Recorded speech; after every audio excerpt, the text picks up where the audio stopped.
Mungkin saya dimasukkan juga nanti pengurus. Kalau tidak bisa sebagai anggota sahabat KKSS. Bapak Ibu sekalian, kami ini sebenarnya masih kelelahan. 30 hari Ramadan kami keliling atas perintah ketua KKSS. Tahun lalu aku diberitahu, Pak Bran, kalau Loki sehat-sehat, membicara rugi, dan dia ke kantor. Saya yatim piatu, kaum duafa, fakir miskin, dan janda, tapi saya tambah yang 60 ke atas. Alhamdulillah lah Pak Ketua, saya cuma datang di sini melapor baru pulang. Jadi kan karena kami mau ke rumah sakit. Pak Ketua, Ramadan, alhamdulillah kita buka puasa tiap hari, tiap malam, dan kita jangkau 100.000 duafa, fakir miskin, yatim piatu. Kita keliling. Hari itu perintah Ketua Umum KKSS. Bapak Ibu sekalian yang saya cintai, saya banggakan, selamat datang di Makassar. Sebenarnya ada pemikiran-pemikiran kami, apakah kita bisa membuat legasi di Sulawesi Selatan. Bila perlu, KKSS menjadikan Sulawesi Selatan seperti Turki, seperti Singapura, seperti negara-negara maju. Saya diskusi dengan Pak Ketua tadi, berapa sih keluarga KKSS di luar Sulawesi? Saya kaget, aku pikir 16.000, 16 juta. 16 juta ya? Kalau 16 juta ini mengumpul 1 juta, itu 16 triliun. Dan bisa membangun apa saja di Sulawesi Selatan. 1 juta per orang saja. 16 triliun. Saya juga diperintah, beliau ditagih ternyata, Pak Menteri, apa sudah jadi perguruan tinggi? Sedang enggak, kita lapor, kita dahulukan bangun masjid, doakan, sekarang sudah selesai, sudah mungkin ada, bisa nggak ada gambarnya sebentar lagi, kita mudah-mudahan 2 tahun 3 tahun selesai. Ini masjid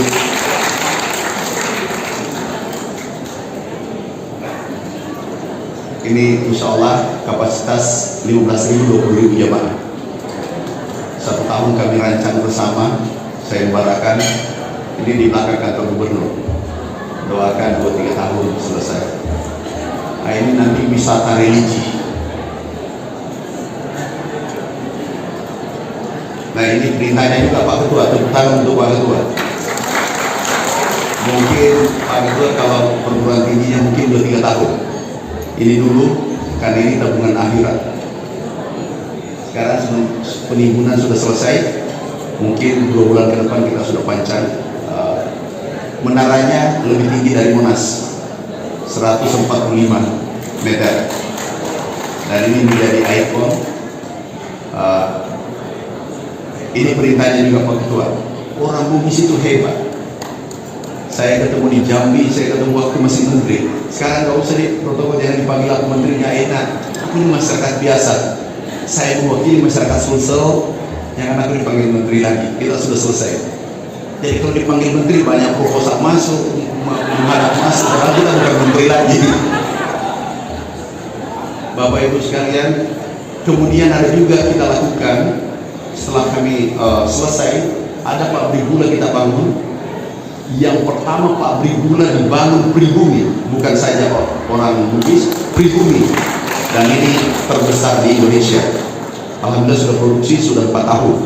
Ini yang bangun adalah pribumi dan tepatnya orang Bugis. Semua orang Bugis di dalamnya namanya Gulata, bahasa Bugi. Tade Gulata. Nah, ini sudah produksi. Ada Kalau tidak salah ada 7-8 negara yang bangun, tetapi di dalamnya pegawainya semua didominasi oleh orang Bugis dan masuk KKSS karena dia bukan penduduk Sulawesi Selatan lagi. Ini dibangun di Bombana, Sulawesi Tenggara. Bapak Ibu sekalian, kami memimpikan, bisa nggak Pak Ketua sharing, kita bangun rumah sakit, kita membayarkan orang yang berobat ke luar negeri itu 1-2 juta orang per tahun, dan devisa kita dikikis itu 165 triliun. Dan dari Indonesia katakanlah 30%, itu berarti 40 triliun dari Indonesia Timur. Nah, apakah bisa kita membangun rumah sakit internasional sehingga mereka tidak masuk ke Singapura dan Malaysia? Biayanya palingan 1 triliun. Kalau 1 triliun 16 juta, tak 200 juta tak sembuh per orang. Bisa? Pak Ketua sudah bisa, tinggal Pak Ketua tanda tangan bisa. Dan kami siap memulai, kami siap di depan kalau Pak Ketua setuju. Kalau setuju Pak Ketua, 50% dari saya. Tapi kita bangun, dan itu seperti TBK, maaf TBK apa istilahnya? TBK terbatas. Jadi siapa masuk, kalau 200 rupiah 200 rupiah. Jadi ini adalah perekat. Jadi kalau ini segi makanya ke masih jiku. Amanah 50 sempurna stop. Jadi akhirnya ke masih jiku. Jangan jiku jumlahnya, jangan bilang jumlahnya. Tapi ini adalah perekat Saudagar Bugis Makassar yang merekatkan kita.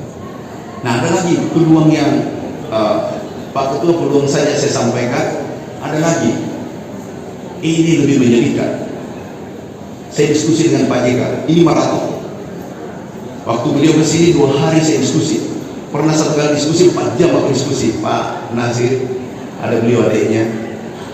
Beliau, saya katakan, Pak,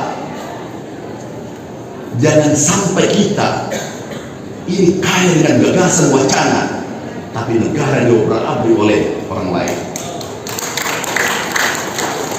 Langsung apa cerita agar masyarakat. Saya berdua 4 jam, saya diskusi dengan beliau. Kemarin masih telepon lama, saya telepon dengan beliau.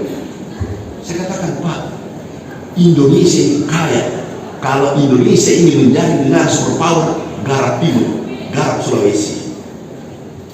Ini kaya luar biasa. Indonesia Timur bisa menjadi epicentrum ekonomi baru di Indonesia bahkan dunia. Ada yang bertanya, Pak JK sudah bangun smelter ya, Pak Nasir Kala ya, smelter nilainya kalau tidak salah 5 triliun di Palopo. Tahu Bapak Ibu, sahabatku semua, ini informasi terbaru. Sebenarnya Indonesia dan khususnya Sulawesi bisa menggerakkan ekonomi menjadi epicentrum ekonomi dunia. Kenapa? Produksi nikel dan kobalt ini baru 2. Itu diproduksi di Sulawesi dan Maluku, totalnya 52% dikuasai total deposit untuk dunia. Ke depan motor listrik itu dari nikel, dan nikelnya ada di Sulawesi. Mobil listrik nanti baterainya ada di Sulawesi. Kemudian laptop, semua HP menggunakan baterai, dan itu ada di Sulawesi. Kemudian listrik ini nanti itu bukan PLN, ditempel. Kebetulan kami diskusi teman-teman dari China, dari beberapa negara, itu baterai yang dihasilkan kobalt yang ada di Sulawesi Selatan ini luar biasa. Saya bisa tunjukkan sedikit saja. Ada satu kabupaten, tahu Bapak Ibu potensi Pak Ketua ini perlu digarap. Karena kalau Indonesia, kami biasa pertemuan, maaf aku baru juga pertemuan waktu itu di Jerman. Kalau Indonesia kaya dengan gagasan, tapi minus dalam tindakan. orang yang bilang, bukan saya. Kalau kita ide mendayu-dayu Indonesia terbang, Indonesia maju, Indonesia dan seterusnya, tapi minim dalam tindakan, sehingga ujung-ujungnya adalah, kalau istilah Makassar, bukan,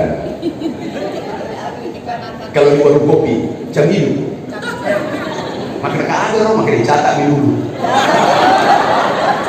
Dan itu pernah kami undang semua teman-teman. Aku lunasi, kalau tidak ada 10 kafe kami lunasi, sudah 2 tahun camilunya tertinggal. Dan ini kita sambil kami diskusi canda, ini kan realita kondisi sosial di bawah yang terjadi. Camilu ada lagi satu istilahnya camilu. Oh gini, dia diskusi, pokoknya tidak bangun ini power plant macam-macam, ujung-ujungnya bayar teman, nanti minggu depan saya lagi. Ini kondisi sosial dan saya tertawa. Nah Bapak Ibu, mungkin ke depan Pak Ketua masukan, jangan Bapak cuma perintah saya, sudah 2 aku laksanakan perintah Bapak, tinggal 1 perguruan tinggi. Kalau bisa, bayangkan kalau kita cuma butuh 1 triliun, itu 200.000 rupiah saja per orang. Saya kira nggak berat kalau 200.000 rupiah. Dan ada tadi Pak Topan, ada Pak Ketua, pasti kalau beliau 10 miliar 20 miliar masuk, Pak Ketua 5 miliar 10 miliar masuk. Itu kan saham, ini kan TBK. Maaf, kalau bisa kita ikut Pak JK yang membangun smelter, karena bisnis di era sekarang harus membangun ekosistem bisnis. Ekosistem bisnis adalah dari hulu ke hilir, dan lingkungannya kita yang gerakkan, bukan lagi zaman yang parsial. Bisnis ayam harus mengetahui jagungnya dari mana, pakannya dari mana. Pak Ketua, pakan tahu nggak? Ini dari Thailand. Yang menguasai Indonesia hanya 2, Cangkopan dengan Java, dan itu omsetnya 300, kalau tidak salah 330 triliun tiap tahun. Ini pasar besar Indonesia. Nah mungkin ini masukan Pak Ketua, kalau nikel ada 1 kabupaten, bisa nggak ditunjukkan? Ini